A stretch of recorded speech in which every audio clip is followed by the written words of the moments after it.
కృష్ణుడు మన్ను తిన్నాడని యశోదమ్మకి తెలిసిందట్రా. ఏది నోరు తెరు అని కృష్ణుడిని అడిగిందట. అప్పుడు కృష్ణయ్య, అమ్మా మన్ను తినంగనే శిశువునో ఆకుంటినో వెర్రినో. నిద్రపోతున్నావేమిట్రా, ఊకొట్టడం లేదు? ఆయనమ్మా, ఏమిట్రా? చలపతి గారు లలితమ్మ దగ్గర ఒక పాట పాడాను. అది విని ఆమె ఏడుస్తూ వెళ్ళిపోయిందేమిటే.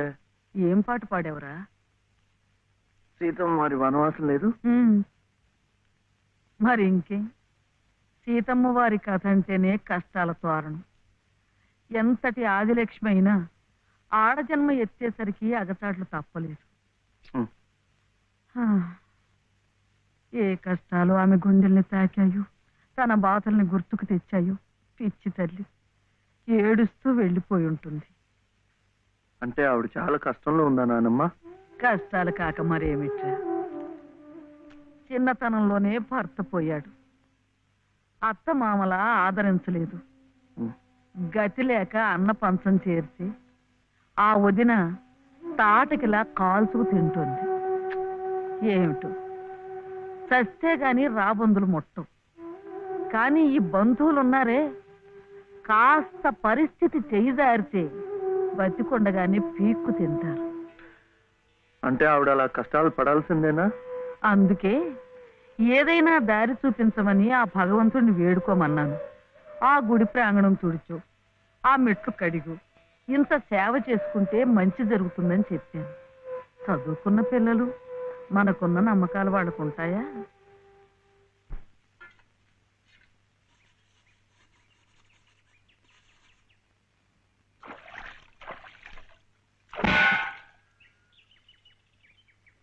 ఏమిటి ఇంత పొద్దున్నే వచ్చారు? మెట్ల పూజకి. మెట్ల పూజగా? అరే ఏమిటిది?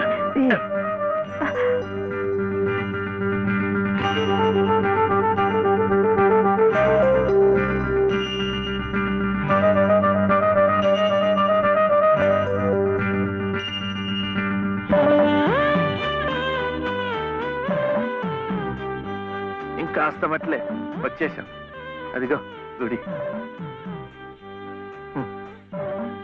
మీకు ఎక్కువ కష్టాలు కదండి, అందుకని అన్ని మెట్లకు పూజ చేయటం మంచిది. నేను సహాయం చేస్తానుగా, రండి. అబ్బాయి చలపతి, మొన్న నువ్వు నాకు శతం ఇచ్చావు. 100 నా బొంద. అది ప్లేడర్ గుమాస్తా పంటి కింద కూడా రాలేదు. ఇప్పుడు మరో 500 కావాలి. 500. 500 కాకపోతే 1000 ఇవ్వచ్చు. కానీ ఆయన కేసు కూడా సరిగ్గా వినలేదే. విండాయా? పెట్టలేదుగా. ఎద్దుకు మేత, ప్లేడర్కు ఫీజు పనికి ముందే పెట్టాలి. నువ్వు వెళ్ళి 500 పట్టరా, 500. అప్పుడు వింటాడు. వెళ్ళు. ఇంకా చూడు, ఈ కేసుని గానుగా తిప్పినట్టు తిప్పేస్తాను. బాబు, ఆయన అసలే గంతలు కట్టిన గానుగెద్దు, అక్కడికక్కడే తిప్పేసి ముంచేయగలడు. నాకేం వినపట్టలేదు. నీ నోటుకొచ్చినట్టు నువ్వే వాక్కు. తవరు చదువుకున్నారు, మధ్యలో ఈ దళారిగాళ్ళు ఎందుకండి బాబు? ఇదిగో, నువ్వు నోరు వస్తావా? నువ్వు వెళ్ళవయ్యా. అమ్మా బట్టలు వేస్తాలే. ఇదిగో ఏమేవు, కొబ్బరికాయ ఉంది కదా అని నెత్తికేసి రుద్దుకుంటే కొబ్బరి నువ్వు రాసుకున్నట్టు కాదు, చుట్టూ రాలిపోయి పుర్రెకి పుండు పడుతుంది. ఏమిటే? ఉతుకుదామని. ఇది ఉతికింది. అలాగే చదువు ఉంది కదా అని ప్లేటర్ దగ్గరికి వెళ్తే చాలదు. నాలాంటి అనుభవజ్ఞుడు పేచీ ఏమిటో విప్పి చెప్పి ప్లేటర్ గారి గోచి బిగించాలి. అప్పుడు ఆయన వెనక ముందు చూడకుండా కేసు వాదించి అవతల బారేస్తాడు. ఎవరినో ఉద్ధరించడానికి ప్లేడర్లు, కోట్లు, వారికి ముడుపు చెల్లించడానికి ఇంట్లో ఉన్నదంతా దానాలు ధర్మాలు. నాకున్నదే ఒక గొలుసు, నేనివ్వను. అదే లలిత నీ అక్కయ్యో చెల్లులో అయితే ఇలాగే మాట్లాడేదానివా? సాటి ఆడదానికి దాని బాధ ఏమిటో కష్టం ఏమిటో నాకంటే నీకే బాధ తెలుసుండాలి. అది తెలుసు కాబట్టి ఉన్న ఒక్క వస్తువు అయినా జాగ్రత్త పరచుకోవాలనుకున్నాను. పొద్దున్నే అన్నంగానే ఉన్నారంటే చంపుతాను, పొండి బయటికి. ఈ గొలుసైనా నా మెళ్ళ మీరు దిగేసిందేం కాదు, మా పుట్టింటి వాళ్ళు పెట్టింది. కనీసం ఇదైనా నా పిల్లలకు దక్కనివ్వండి. అలాగే నీ కన్న తండ్రి పెట్టినగా నీ కన్న బిడ్డలకే ఉంచుకో. నే కట్టిన తాళ్ళు నాకు. అలాగే ఇస్తాను. ఈ మెళ్ళ ఓ తాడు ముడేయండి. పసుపు తాడు కాదు, ఉరితాడు. ఆ తర్వాత నా పిల్లలు దిక్కులేని అనాథలవుతారు. అప్పుడు మీ ఇష్టం వచ్చినట్టు మీరు చేసుకోవచ్చు. అడిగే వాళ్ళు ఉండరు. కనపడడం లేదా?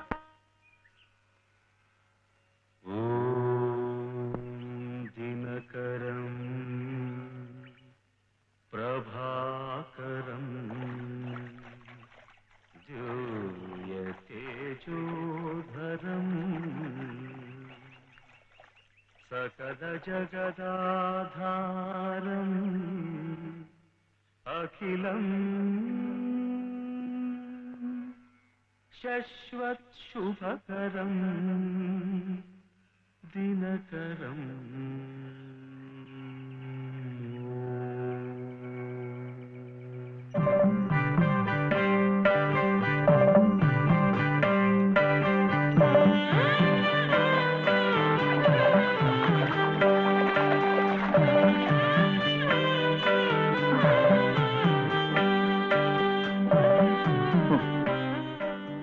కాళ్ళు నొప్పి పెడుతున్నాయా? ఇంకా మెట్లే, దాంతో అయిపోతుంది. ఆ తర్వాత రోడ్ వస్తుంది, అక్కడ అక్కర్లేదు. ఇది అయిపోయింది. ఇది ఇక్కడ ఇట్రా, రండి రండి రండి రండి, ఇట్రా. నమస్కారం చలపతి బాబు. లలిత అమ్మా, లలిత లలిత లలిత అమ్మా. కాసేపు మాట్లాడకండి, అలవాట్లేదు కదా, అలసిపోయి పడిపోయి ఉంటుంది. మీరింటికి వెళ్ళండి, లేవగానే అన్ని మెట్లకు పూజ చేయించి నేను తీసుకొస్తాను. చేసే నిర్వాకం చాలవయ్యా. చిన్నప్పటి నుంచి అన్ని దేవుళ్ళని ఈ పసుపు కుంకుమలతోనే కొలిచిందే, ఏ దేవుడు దాన్ని పసుపు కుంకుమ నిలిపాడయ్యా? చాలు చాలే. అమ్మా లలిత దమ్మా దా.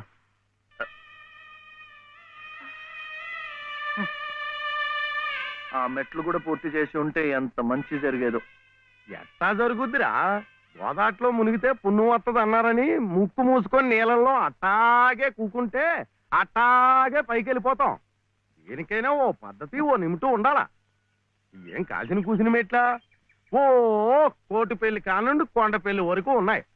వీటన్నిటికీ పూజలు చేయాలంటే ఆడకూతురు తట్టుకోవద్దా?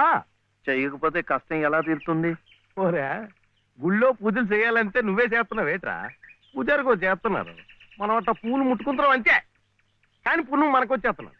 అట్లాగే ఆ అమ్మ కష్టాలు పోవాలంటే ఆ అమ్మే చేయక్కర్లేదు. ఆ అమ్మ పేరు చెప్పి నువ్వైనా చేయొచ్చు, నేనైనా చేయొచ్చు. నీకు మంచి జరగాలని మీ నాయనమ్మ చేయడంలా అంతే.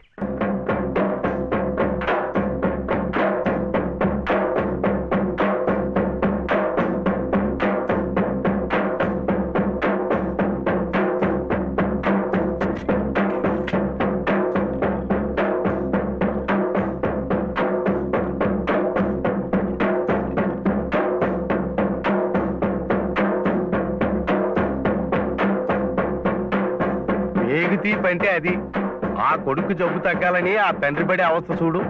ప్రాణాలకు కూడా తెగించి నిప్పుల్లో ఎలా నడిచేస్తున్నాడో. పొద్దున్నే నువ్వు చెప్పింది అదేనమాట. ఒకళ్ళు కష్టాలు తీరాలంటే ఇంకొకళ్ళు మొక్కోవచ్చని. ఒరే ఒరే, నువ్వెక్కడికి రా. అమ్మా, శివయ్య ఎందుకు నీ చేత మెట్లని కడిగిచ్చాడు? మన మంచి కోసం.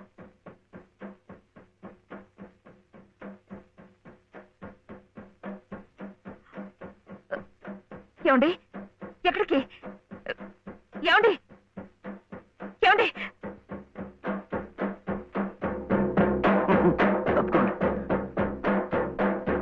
అల్లాకు బాగా దండం పెట్టుకుని మంచి తాయితు కట్టండి. సుబ్హానల్లాహ్ సుబ్హానల్లాహ్ లా ఇలాహా ఇల్లల్లాహు ముహమ్మద్ రసూలుల్లాహ్ సుబ్హానల్లాహ్ సుబ్హానల్లాహ్ సుబ్హానల్లాహ్ సుబ్హానల్లాహ్.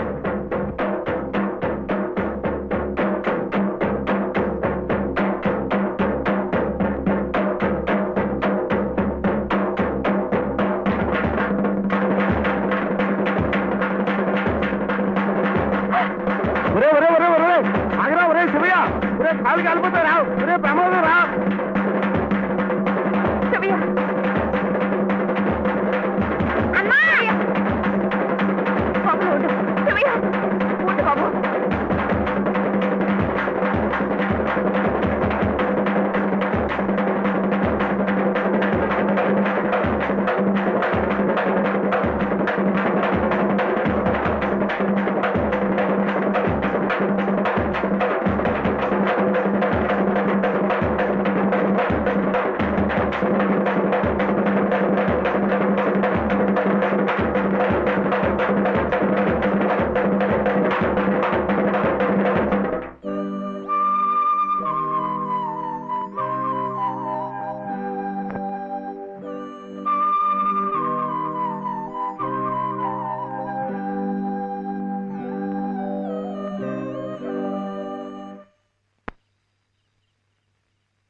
రాత్రికి మీరు ఇక్కడ ఉంటే మంచిదేమో. శివయ్య, ఒరే శివుడు, చూడు మీ నాయనమ్మ కంగారు పడుతోందిరా, చూడు. నాన్న, శివ ఎలా ఉందిరా?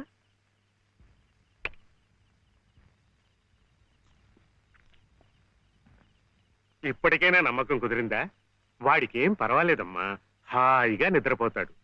అసలు నీ ఆరోగ్యం కూడా అంతంత మాత్రమేగా. జాగారం చేయకుండా కాసేపు నడుము వాల్చు. ఏం విశ్రాంతి తీసుకోవటం ఏమిటో. వీడిలాగే ఏదో ఒకటి నెత్తి మీదకి తీసుకురావడం, అది తీరేసరికి మరొకటి. ఈ సేవతోనే సరిపోతుంది. నువ్వు చాలా అదృష్టవంతురాలి రాజమ్మ. మనిషి స్వార్థాన్ని చంపుకుని ఏ ప్రతిఫలాన్ని ఆశించకుండా పరోపకారం చెయ్యాలంటే ఎంతో దీక్ష ఉండాలి, సాధన కావాలి. అలాంటి వాణ్ణి మనం యోగి అంటాం. మరి నీ మనవుడు ఏ ప్రతిఫలాన్ని ఆశించి నిప్పుల్లో దూకాడంటావు? వాడు దుమ్ము ధూళి అంటని స్వాతి ముత్యం, జన్మతః యోగి, మహాజ్ఞాని. అలాంటి వాడికి నువ్వు సేవ చేస్తున్నావు. ఇంతకంటే నీకేం కావాలి చెప్పు?